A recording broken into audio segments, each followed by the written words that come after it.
সামনে বিশ্বকাপ ফুটবল। জি। সো বিশ্বকাপ ফুটবল আসলে তো আমাদের দেশে ব্রাজিল আর্জেন্টিনা দুই ভাগ হয়ে যায়। খুব দুই ভাগ হয়ে যায়, যুদ্ধ লেগে যায়। আপনি কোন এই যুদ্ধে কোন পক্ষে? আচ্ছা, এই যুদ্ধের ব্যাপারটা হচ্ছে যে আমার ছোটবেলার তিনটা সুপার হিরো আছে। আচ্ছা ছোটবেলায় যে আছে না, যে ফ্যান্টাসি স্কুলের লাইফের, এবং তিনজনের নামই এম দিয়ে। আচ্ছা এম। হ্যাঁ, এক হচ্ছে Michael Jackson, Maradona and MacGyver. আচ্ছা ঠিক আছে, তো এই তিনজনকেই আসলে, কারণ ওই সময়টায় মানে ভালো লাগতো। ওই সময়টা আসলে মানে যখন আর্জেন্টিনা ফার্স্ট মানে বিশ্বকাপটা ওই সময় পায়, তারপর থেকে হয় না যে বাচ্চারা কি হয়, যেদিকে সব জোয়ার যাচ্ছে সব সেদিকেই যায়। তো তখন থেকে মাথার ভিতরে আর্জেন্টিনা। তখন তো মেসি ছিল না, ম্যারাডোনা। আচ্ছা আচ্ছা হ্যাঁ। তো ম্যারাডোনা, তো তখন থেকেই আর্জেন্টিনা সাপোর্ট করি, এখনও আর্জেন্টিনা সাপোর্ট করেই যাচ্ছি। তো আমার তো সবসময় ইচ্ছা থাকবে যে আমার সাপোর্টের দল সামনে চলে আসুক। না তো এই যে আপনার মাথাতে যে ম্যারাডোনার কথা ভাসছিল, আর আমি তো হচ্ছে এই জেনারেশনে, দ্যাটস আমার মাথায় ভাসছিল হচ্ছে মেসির কথা। মেসির কথা, হ্যাঁ হ্যাঁ, আমি একটু আর্জেন্টিনার সাপোর্টারই আছি বলতে গেলে।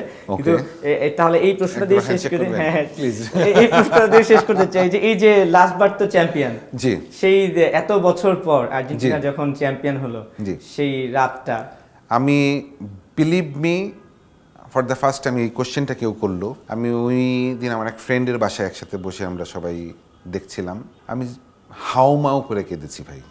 বিলিভ মি, আমি জানি না আমি কেন কাঁদলাম। মানে কোথাকার এমনও না যায় যে আমি সবগুলা খেলা দেখছি, তা কিন্তু না, আমি কিন্তু সব খেলা দেখি নাই। মানে ফাইনালটা এমন একটা এনভায়রনমেন্ট ক্রিয়েট করলো, হাউমাউ করে কাঁদছি আমি। বিলিভ মি, মানে আমি জানি না আমার ফ্রেন্ডটা ভিডিও করে রাখছিল কিনা, কেন আমি জানি না। একটু পরে আবার চিন্তা করছি, আচ্ছা কী হলো, আমি হাউমাউ করে কাঁদলাম। হয় না যে আমার 86-এরটা অল্প অল্প, মানে খুব বেশি নাই, অল্প অল্প মনে আছে। তারপরে 90-তে ইটালিতে হলো, ইটালিয়া 90, এরপরেরগুলো সব ভালো ভাবে মনে আছে। এত বছরে তো আর আর্জেন্টিনা কাপ পায় নাই, এবং এই 36 বছরের খোটা। এক্স্যাক্টলি, এই ক্ষোভটা তো রয়ে গেছে, ঠিক না? এই ক্ষোভ থাকতে থাকতে থাকতে থাকতে মনে হয় ওই ফাইনালে সব বের হয়ে গেছে। বিশ্বকাপ চলে এসেছে, 36 বছরের খোঁচা কিন্তু ঘুচে গিয়েছে, কিন্তু যারা খোঁচা দিত কিন্তু তারা কিন্তু 24 বছরের খরায় আছে।